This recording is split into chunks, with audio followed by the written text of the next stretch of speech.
You know what? I had to make a video because I just got off the phone with my granny, which is my daddy mama.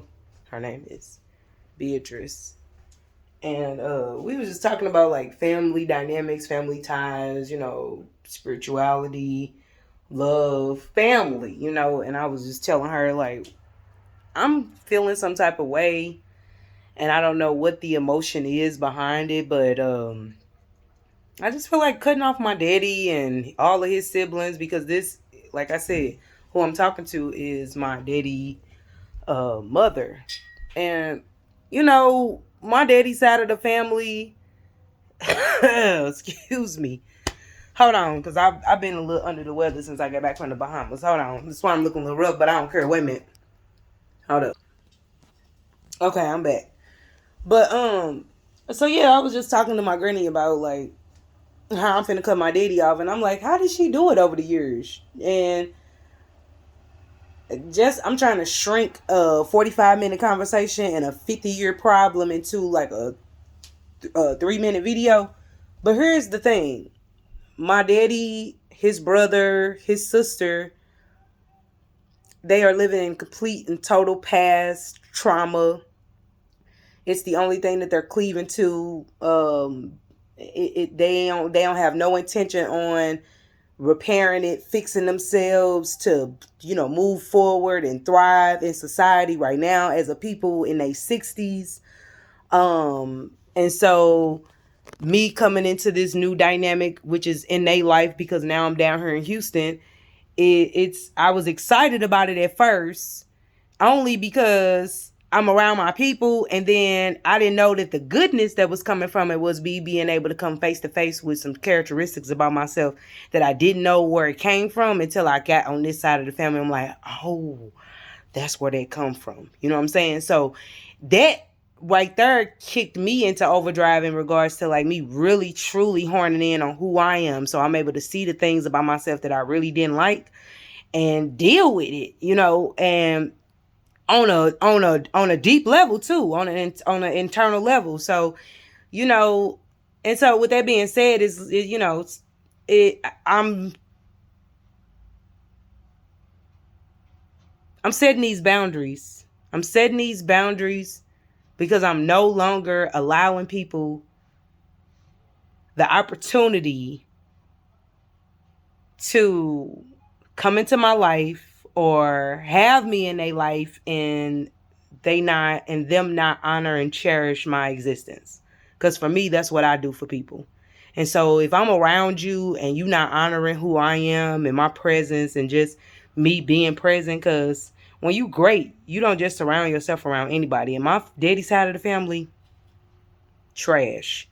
You know what I'm saying? Trash. And not these were once extraordinary people who never was held accountable, and now they trash. So have you ever been in a conversation with somebody and then they be talking about how fucked up the person is, but then they'll say, I mean, but brilliant. I mean, can do carpentry, electricity, plumbing. I'm just using those as examples because black people love carpentry, plumbing, all of that stuff. Me, I love a man that can do all of that stuff. Build a fire, pick me up,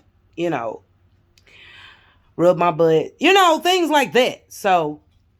Um, so with that, that's basically what the conversation be like. Like I'm talking to my granny and she be just, she'll describe them. Apart from the mental anguish, the fact that they are completely manic depressants and bipolar disorder, psychopath ass, street hustling, fuck rob Peter to pay Paul. They gonna rob Paul and Peter and then the store when they get down. Just like menaces to society type of spirits that they got on them, right? Like my uncle used to be robbing niggas back in the day and all kind of shit. And right now, today in his 60s, he feel right at home taking your shit. So, people, everybody got somebody in their family that's but I ain't proud of that because that make me fearful of my own uncle. And baby, I don't want to have to, I don't want to have to shoot you, So, because blood don't make you family. But anyway, I forgot why I was saying all that. I was saying all that to say I don't have a desire to wait for things to get better because I'm over here putting in the work. I'm over here putting the work in on myself, developing myself spiritually, mentally, financially, emotionally, all of that, so that I can be a better wife, a better sister, a better mother, a better niece, a better cousin, a better, if I got to get myself together in order for me to be all those things that I'm looking for. So I'm open to I'm opening myself up to the universe to receive the abundance, to receive the love, and I just don't want nothing to get in the way of that. And I know that when I complain about my family, my daddy who only call me when he wants something, that's a distraction.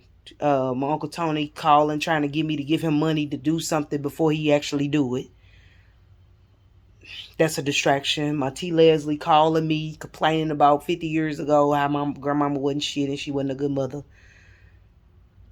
That's a distraction. And so it's one thing for us to talk about those traumatic experiences because trauma is a direct blow to the soul. So it take a lot longer to get over trauma to the soul than to do just some hurt feelings. So I understand the grief. But what I don't understand is I can understand they grief, but they're not doing anything to fix it.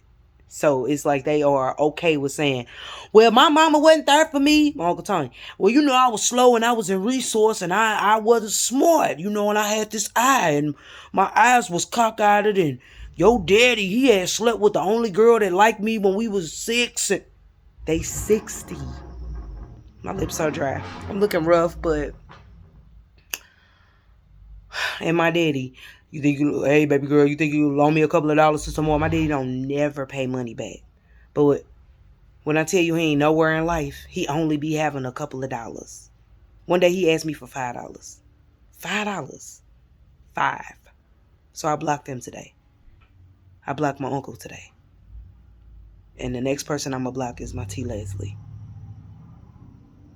But I blame my granny because the mother's love that she's had for them, she's never held them accountable. She gets offended right now when I tell her, my daddy on drugs. He's not on drugs. When he was in the hospital, they did a drug test. I said, that's a lie, Granny. He ain't send you the results. Did he send you the discovery? Did he send you the quest? Did he send you the paperwork showing that he had a test done, a labs done, and these were the results?